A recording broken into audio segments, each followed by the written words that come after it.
Hello everyone, welcome back to the channel. Merlin here, and welcome back to Tropico 6. This is the... you may recall I did a series just before Christmas, and I did mention that there would be some new content that's possibly being released, or has been released. As you may recall, this game's been going on for the last few years, and every so often, like with many games, the developers will put in some new DLC, so downloadable content for people to utilize. This particular map, I have got 5 new DLCs which I purchased via Steam just before Christmas in a sale. Out of the 9, I think they were available, or 9 or 10 are available.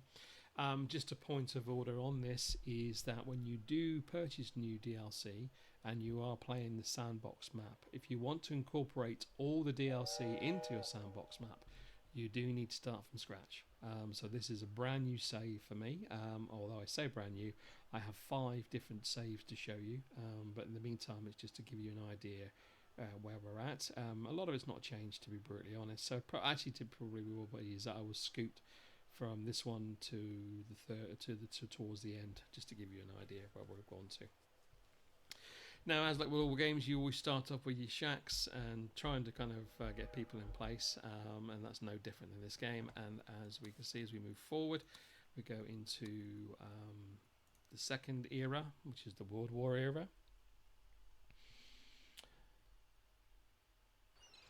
You will see that there is no difference in regards to the fact that I've been able to get rid of all those shacks and basically start building up my empire on the island. Okay. Now, one of the tips I'm going to give you, which I've learned by playing this game, and I would strongly recommend that you actually take on board if you haven't already done so, or if you're not one of those that already done so, is that when it comes to your builds, so whether it's your plantations, whether it's your housing, your research, or whatever the case may be, I was one of these people that would just build, well, with the money in the pocket, I just build and build and build. Now, there is an issue that comes out of this. The issue basically comes out of this is that if you've got, say, 60 vacant jobs, then the likelihood what will happen is that you are paying for buildings that you've constructed that won't have a full staff complement.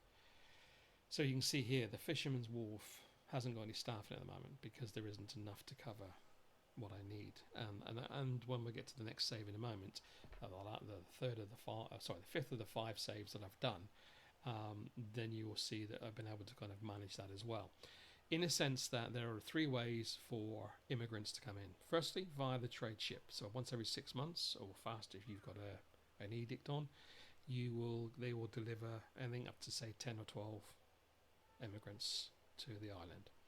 Your Pirate Cove, if you use the rescue raids, and then finally any demands that you're dealing with. So, like for example, if you're dealing with demand for revolutionaries, for example, you will get the option to have 10 immigrants from there. Now, the problem is they come in dribs and drabs and they're very slow. And the issue there is that if you've got all these vacant jobs available and you've got buildings that are sitting empty, the production isn't happening, so it's costing you money, but you're not receiving an income, especially even things like plantations and ranches and that. So with this particular game, specific game, I managed to kind of think better in the sense that I only build things as I feel that I can afford to build them. Like with everybody, I'd love to have loads of ranches in place and loads of mines in place. In fact, if I come out of the island here and I would go into the mines, you can see there are absolutely a shed load of mines that I can put in place all over the island. But I have chosen not to, purely and simply because if I do, they'll sit empty, they won't generate anything, and they'll cost me a huge amount of money, and you go bankrupt rather rapidly. But doing it the way that I now do this is building as I see fit, bits and pieces. So making sure you regularly review your almanac and look at your vacant jobs. As soon as this gets down to less than say 10, then I'm looking to build a new building that I need to put in place. And believe me, you'll have loads of stuff that you need to build. Also, don't be afraid to pause buildings. So, for example, you'll see here the lumber mills. There's a rum distillery, and one of the mines has been paused. And the reason behind that is it's not generating enough for me to keep it open. So there's not enough logs generating to keep the lumber mills, toy factory, and the fireworks factory running. And yes, I mentioned toy factory and fireworks factory, and I'll come through the new stuff in a moment. So don't be afraid to pause it, because then you're not paying for it, and it's not it's not costing you anything as well as not receiving anything. We're going to move into the 5th save, which I did save, which is the 3rd era. And then what we'll do is we'll go through the building menu to identify those new things that have appeared. Good Lord, President, the wars are over, Presidente. I would kiss you if it was not treason to do so. And you do your normal. So I'm not going to kind of click on those for a minute. What should we think? Okay, no, we will do those then. Just to, there we go. Pause the game, so there's nothing going on in the background while I'm trying to talk on this video. I'll keep doing that. Okay, right, so, and again, I'm now in the 3rd era, and it's still not really that big, considering the size of the island I've chosen. There's still loads of stuff that I can put in place.